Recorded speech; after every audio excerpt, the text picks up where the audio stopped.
Well, hello, brave warriors of the internet. Chris Wood here, Rising Phoenix, Mental Health Channel. So, I'm going to talk a little bit about my triggers a little bit. I had a pretty bad experience the other day, so I think I'm going to talk about it. But I'm also going to train. So it's a little bit of training, a little bit of talking about triggers. That's what today's video is going to be. Hope you enjoy. So look at this, man. I got to show you. I have a little bit of an obsession. I'm sure I'm not the only one out there that has an obsession with shoes. I have an obsession with shoes, and I'm proud of it. I am. So I'm going to show you some of my collection of shoes. And this is really just for working out. Generation, the Jericho.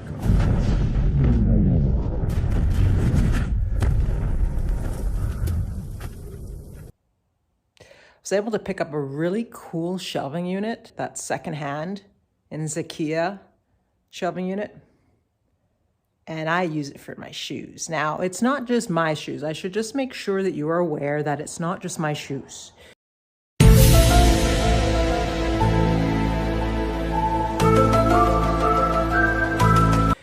Wendy's shoes are in here too, but I'm rather proud of it because I've organized it to all the different labels of shoes that I have. So between Nike and Reebok and Noble, it's rather impressive. So here we go. I'm proud. Turn around. Hey. All right. So those are all our shoes. Now at the bottom there, it's like stuff like additional stuff for working out that I don't use very often, but isn't that a frickin' amazing? Like, yeah, I know. But really, isn't it? Like, isn't it? It's impressive. It's impressive. Anywho, so off to train.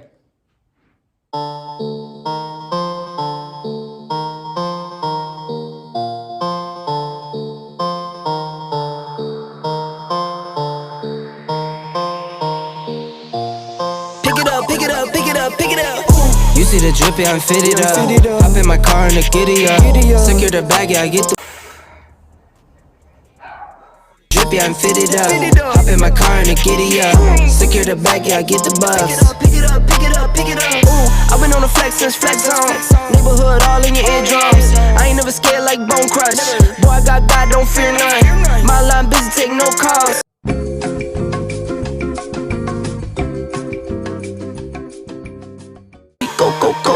Go shade, that's a no. Go high, go low. Like spinning in a 644.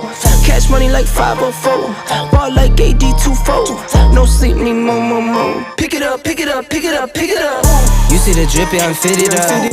So, good workout. I needed that. A few days ago, I was running errands with Wendy, and we had the dogs in the car, and Morpheus has been dealing with, that's my big wolfhound, my giant, and he's been dealing with a wound on his rear paw. He actually had this benign cyst that we had removed, and it's taken forever to heal. From what the vet says, it's because it's in a place that's a pressure point, and he's an active puppy, like he's only a year old, and he's 145 pounds, so he's putting a lot of pressure on that foot. He's been pretty good, even though it's taken a long time to heal, because his surgery was probably about 6 weeks ago and it's still not healed yet, which is frustrating, and I don't want like seeing my puppies in pain, you know, but we're doing everything we can. Had him in the rear of the Jeep. That's his space when he's in the truck with us, and don't usually use a cone on him. Well, we don't really have a cone that fits him, so we got this donut thing that goes over his head that's supposed to be for his size, and then we'll use a cone which is for Neo, actually. We had it for Neo. We got it for Neo when he actually got neutered. So it's too small for him.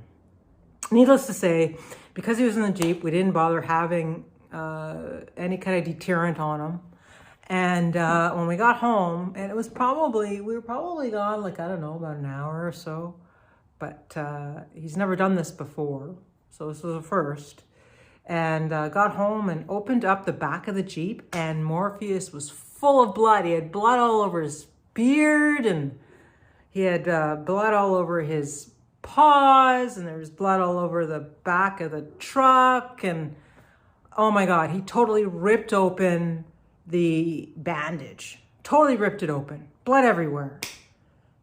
So I automatically got triggered because one of my traumas from work had to do with a brutal suicide. And anyway, I didn't realize I was triggered at that point. I kind of went into my mode where focus, got to get it done kind of thing. Got him out of the truck and brought him downstairs. Didn't bring him in the house because he had bloody paws. I guess Wendy started working on the truck, taking out the back piece and whatnot to wash it down. And I was working on Morpheus. So I'm hosing him down and all this blood's coming off him. I'm like, oh my God, like this is like a little injury, like tiny, like quarter size, but the amount of blood that's coming off of this injury was ridiculous.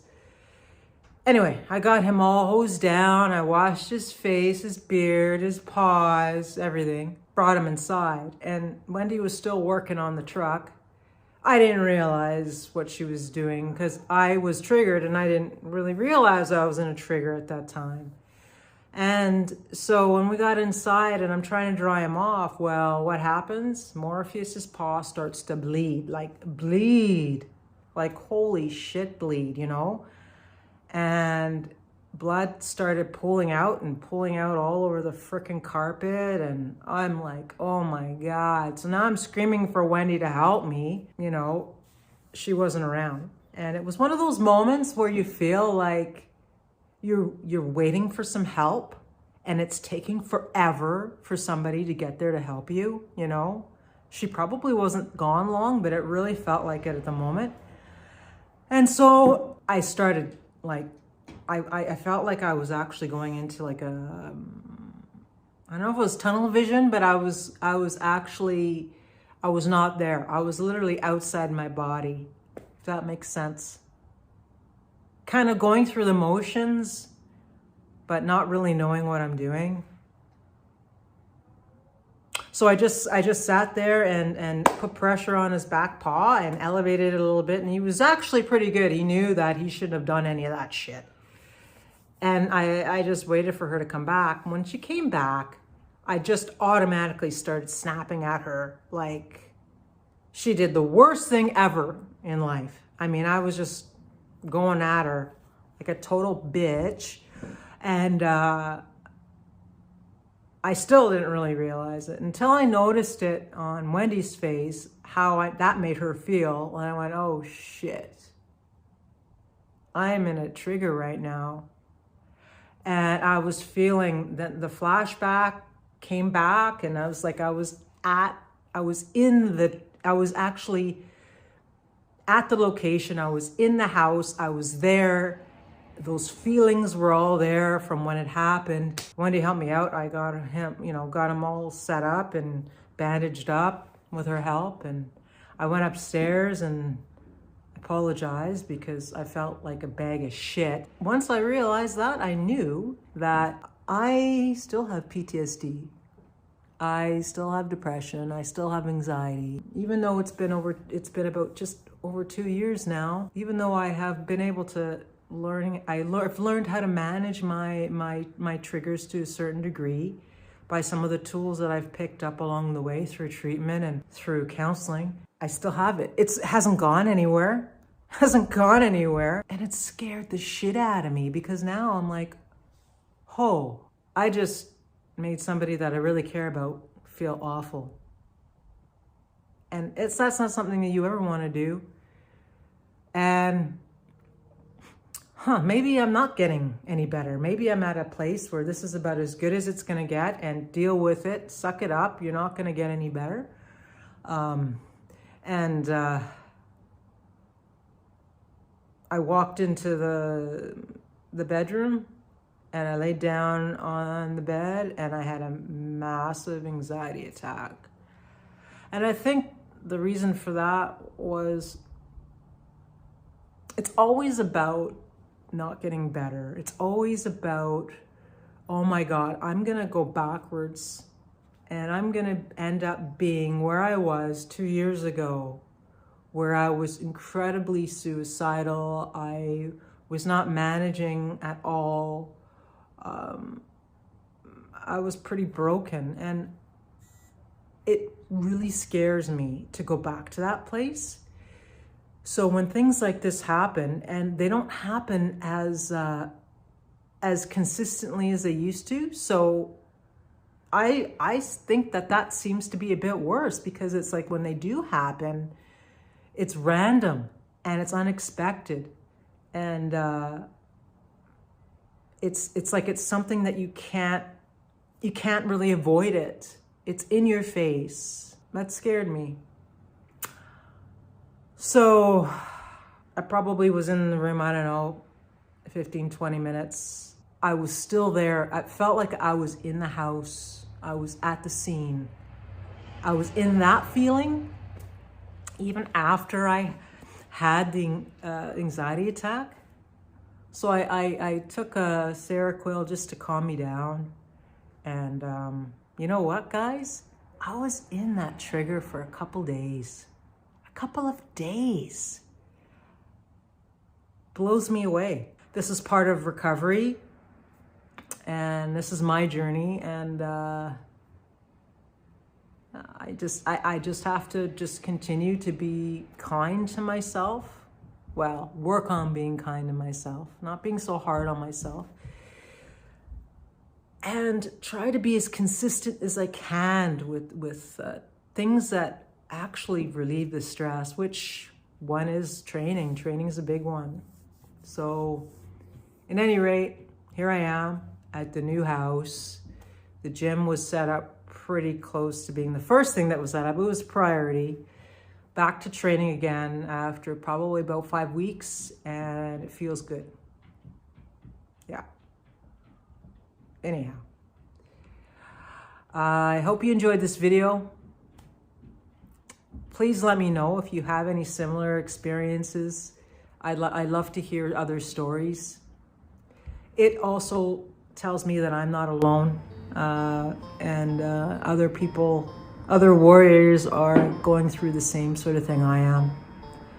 Take care of yourselves, be safe, and I'll see you in the next one.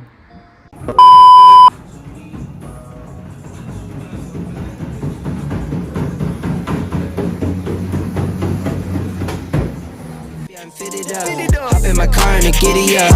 Secure the bag, yeah, I get the bus. Pick it up, pick it up, pick it up. Ooh, I've been on the flex since flex on. Neighborhood all in your eardrums. I ain't never scared like Bone Crush. Boy, I got God, don't fear none. My line busy, take no calls. Feels like I don't have no flaws. Snakes in the grass, cut those off. Yo, squad shitty, my bros raw. No breaks, we go, go, go, go, go. Throw shade, that's a no, no, no.